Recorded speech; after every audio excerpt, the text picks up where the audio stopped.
ফের জড়ো হয়। সে এক দানবের মতো মাস্ক বানিয়েছে, বলে যখন কামেন রাইডার আছে ট্যাকে পাচ্ছে তখন আমি হব ইয়াকুজামান দ্য মনস্টার।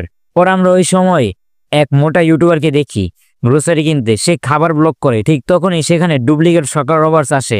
ইউটিউবার ভয় পেলেও ভিউজের জন্য লাইভ চালু রাখে। তার লাইভের নাম দেয় সকার রবাই।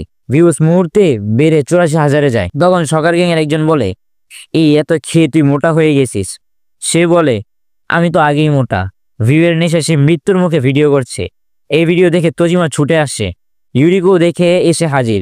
দুজনে ভাবে এটা তো চেনা চেনা মুখ লাগে। ঠিক তখনই ডুপ্লিকেট সকার রবার্টসের পথ আটকায় একজন। সে বলে, তোমাদের আসল প্রতিদ্বন্দ্বী এখন আমি। এবং জানা যায় এই লোকটা আসল সকার অর্গানাইজেশনের সদস্য, অর্থাৎ এটাই রিয়েল সকার। সে বলে, তোমাদের পক্ষে এবার আসল জিনিসের মুখোমুখি হওয়া কঠিন হবে। আর এখানে শেষ হয় এপিসোড নম্বর 2। তো বন্ধুরা, এপিসোডটা কেমন লাগলো তোমার প্রিয় অংশটা নিচে কমেন্টে জানাও। আর বলো, যদি তুমি কোনো ভিলেনের পাওয়ার পেতে তাহলে তুমি দুনিয়ার কি বদলাতে। সবচেয়ে ক্রিয়েটিভ কমেন্টে আমি পিন করব আর পরের ভিডিওতে শর্ট আউট দেবো। ভিডিওটা ভালো লেগে থাকলে লাইক শেয়ার করে দিও তোমার বন্ধুদের সঙ্গে।